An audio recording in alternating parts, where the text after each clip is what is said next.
friends ever since. Tonight I want to spend a wee bit of time talking to you about the magical world of Patchbays. I'm currently reorganising my home studio so that I can install a couple of new Patchbay units, and I wanted to take the opportunity to explain not only why I'm doing that and what I'm using these for, but also generally just to extol the virtues of this much maligned and humble studio tool. If, like me, you enjoy making music with hardware as opposed to, doing everything in Ableton or something like that, then you're going to run into the practical challenges and considerations of a hardware-based setup. Specifically questions like, how the hell do I deal with all of these cables, and how should I arrange my signal flow so that I can quickly and easily change things if I want to run, a particular synthesizer into a particular effects unit different to what I was doing yesterday. And this is something that Patchbays can be really useful for, and it's not a kind of challenge that only exists for people that have got loads and loads of gear or run a big professional studio or anything like that. It's something that's worth thinking about, even if, or maybe especially if you've got limited space to set up gear and make music with. Because if you spend a wee bit of time thinking about how everything is configured and wired up, then it can really open up the possibilities when you come to actually make music, because you're not having to worry about cabling everything up all the time. Now, I have used a Patchbay in my setup for a long time, and specifically I've had one of those in my rack back there because I use an audio interface that's got a whole bunch of inputs and outputs, but most of them are on the rear of the unit, and that means if I want to plug in a different synthesizer into a different input or whatever, then it is not very practical to have to go around the rear of the case every time, and this is one of the ways in which a Patchbay can be eminently useful. Now, if you haven't seen a Patchbay unit before, I handily have one here. This is a fairly standard one. It is a Behringer Ultra Patch Pro Model PX2000, which is, trust me, quite difficult to say if you're not careful about it and trying to say it quickly. But it is a standard 19-inch rack unit. You can see that it's not all that thick, as in the depth of it is fairly reasonable, so it'll fit into most rack cases that you find. It doesn't require power, which means you don't have to find another plug socket or anything. It is completely passive. And on the front here, we have 2 rows of 24 jack inputs and outputs in each. I guess I should just say they're jack sockets. But we've got 48 jack sockets on the front, and on the rear we have the 48 mirrored there as well. Now, this particular one takes 1/4-inch jacks. It'll depend on the kind of Patchbay you get, what connections they have, but 1/4-inch jack tends to be the most common. Now, if you're not sure how these work, the general way to think about it at its most elemental or basic level is if you think back to old movies or TV shows where somebody would phone up the telephone operator, then in order to connect, let's say, this person to this person, they would physically connect it up via a cable, which essentially is a patch cable. And that is kind of the way these things work. Essentially, what you do is you connect up your various outputs and inputs on the rear of the unit, and then that gives you access to them on the front. So like in my example with my audio interface, I can connect all of my outputs onto the outputs in here, and then I'm able to take the outputs from the front. And similarly with the inputs, I can then input anything into the front here, and that'll be connected up to the inputs on the interface, which makes everything so much easier to access. Now, there are different ways that you can configure the Patchbay depending on the particular features that your Patchbay unit has. If you look in the top of mine, you can see here there's various diagrams explaining the different configurations, and on this one you can actually change the configuration per pair, which is really handy. Now, I'm not going to attempt to really explain what all of those configurations mean because they are quite difficult to explain and get your head around, but basically the general idea is what happens to the signal when you connect something in the front.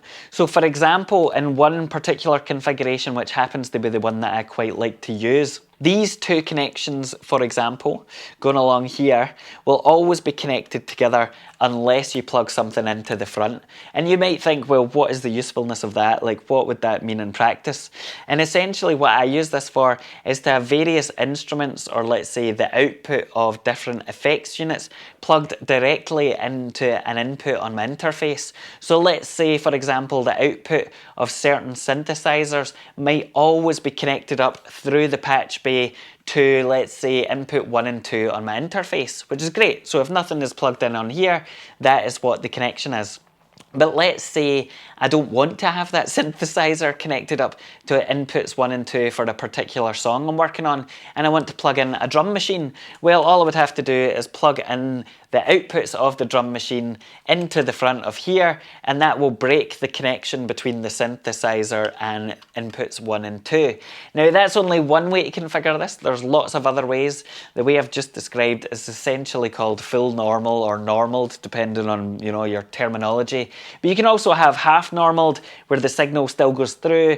You can have it open, I think is what they call it, where it basically just goes through and there's no kind of normal in between it all. But if you're interested in the specifics of that, I would suggest you go and read about it, because it's much easier to kind of look at the diagrams, I think, and work out what might be suitable for your own particular use case. The problem that I've been running into recently, which has made me decide to pick up another couple of Patchbays, is that if you look behind me, you can see my Eurorack here, and this part of my studio is where I do a lot of my music composition, or whatever you want to call it.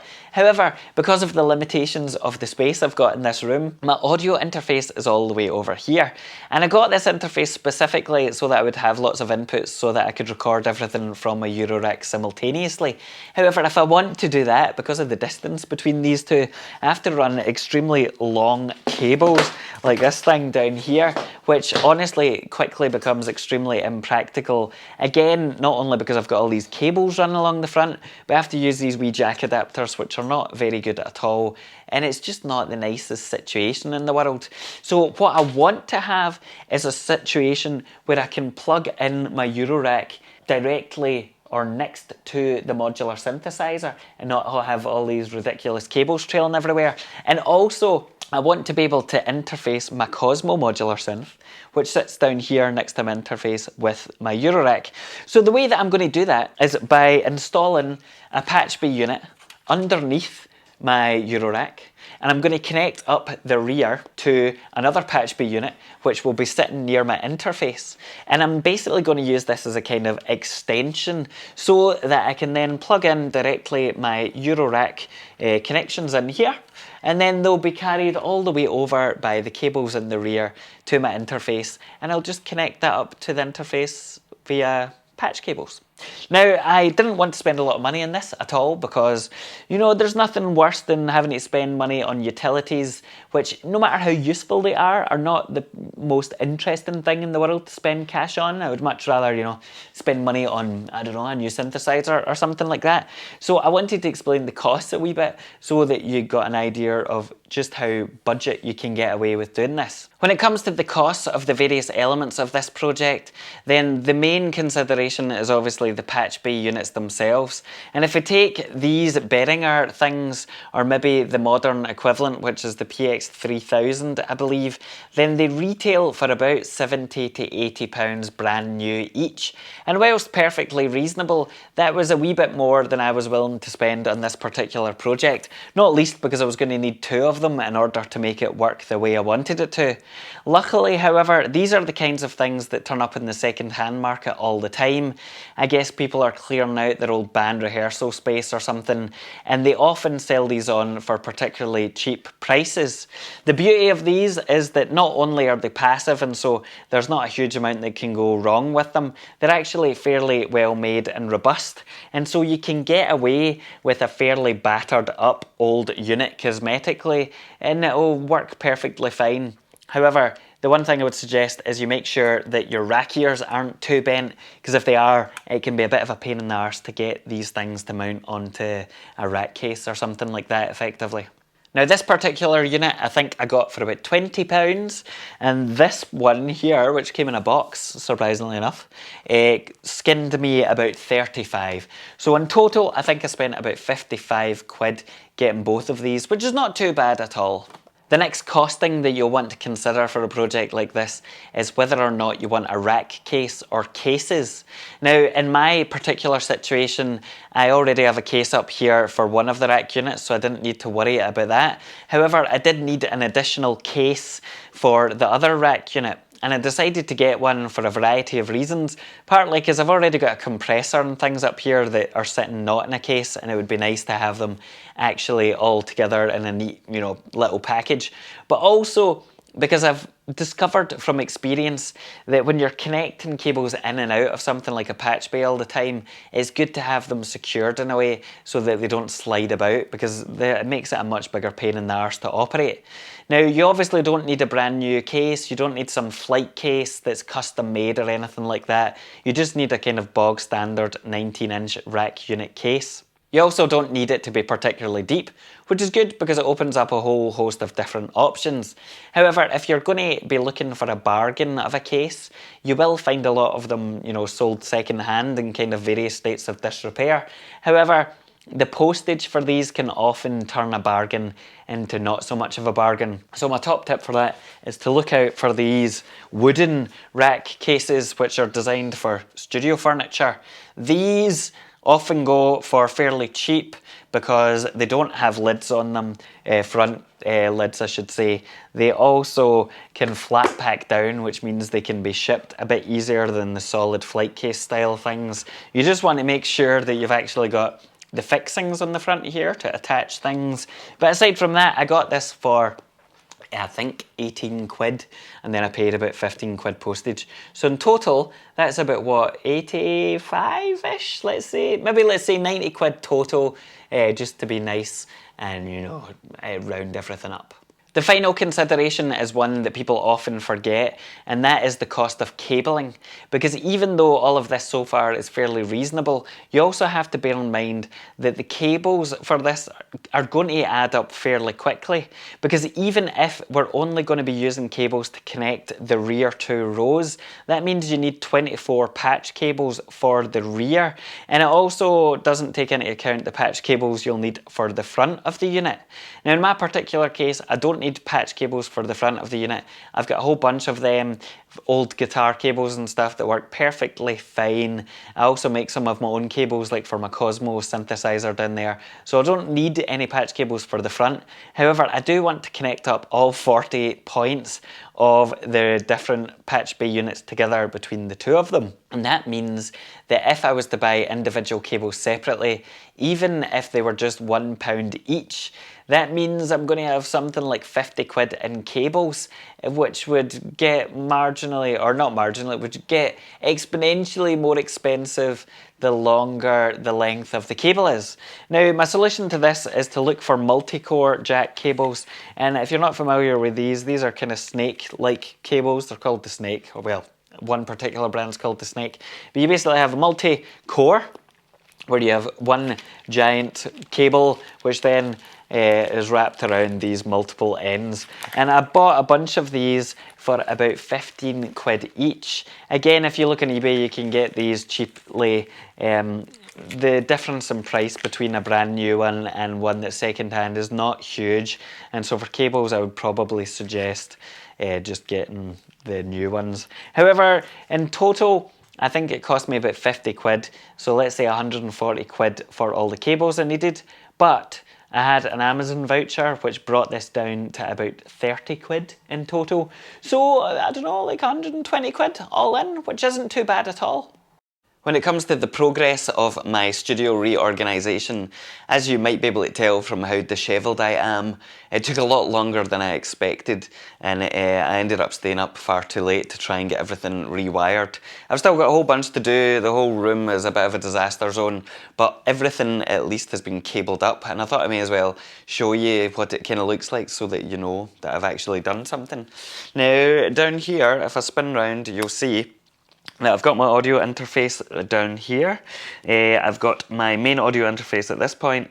I've got the ADAT, which is here, and you can see that on the audio interface I've only got 2 inputs on the front, and that's the problem I was telling you about and why I need the patch bay. So in order to access inputs 3 to 10, what I do is I can basically patch them up from here. So let's say there's a synthesizer on the back here, and then I'll plug into, I don't know, input 3, 4, 5, 6, 7, and that's basically how it works. If I take you around the back here, around the back of my various cases that I've installed, you'll see the kind of mound of cables in here. It's quite difficult to see in the dark, but there are tons and tons of cables, and it took so long to wire all this together. But it is worth it in the end. Just imagine if all of these cables were coming out the front of your devices, and you can immediately start to see how useful a patch bay can be. Now down here I have got my Akai S2000. It's a circuit bent Akai S2000 that I'll do another video on at some point. I've got another Zoom effects unit here, and then up at this point I've got an old Boss reverb that I think I got for like 50 quid. I also have a compressor, and basically all of these are wired in through the back to either this patch bay or this patch bay.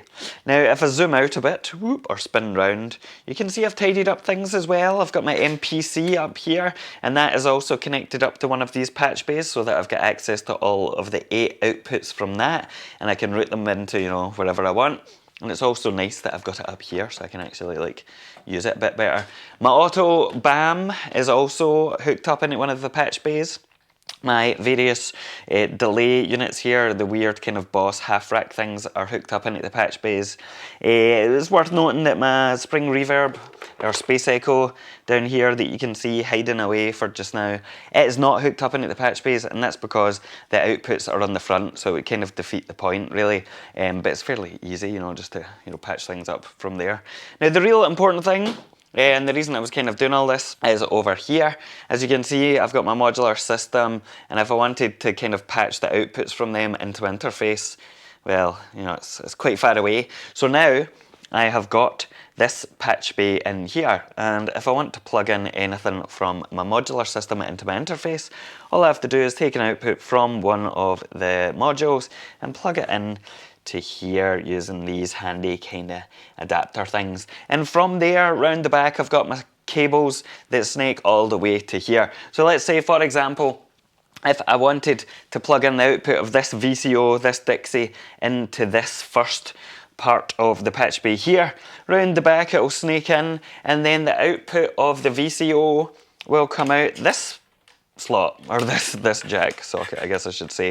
And then all I'll do is, whoop, plug it in there, and then I'll decide which input I want to use. So I could use, you know, this input in the ADAT. I could use, you know, input 3 on the main interface. I could even run it through, I don't know, some kind of, you know, effects unit, like I think this is one of my reverbs. You get the idea. That's how it kind of works. And so I'm fairly pleased with how everything is now shaping up. The other thing I should probably point out that I've done, which I guess isn't relevant to patch bays, but fuck it. I've moved my MIDI clock up here. This is the ERM multi-clock that I use to clock everything together and keep it in sync nicely. It's sitting on top of my TV here, so I've put a wee cloth to make sure it doesn't slide about too much. I'll need to get something better than that. But this used to be down here, and it was a real pain because it kept getting knocked about and I didn't want to damage it. So it's now sitting on top of the TV, and it's all hooked up together nicely. I should also give a wee shout out for this thing, which is a Locky stand. And these are kind of, I've got another one somewhere, down here. These are modular stands that you can put together and change, you know, the kind of configuration on.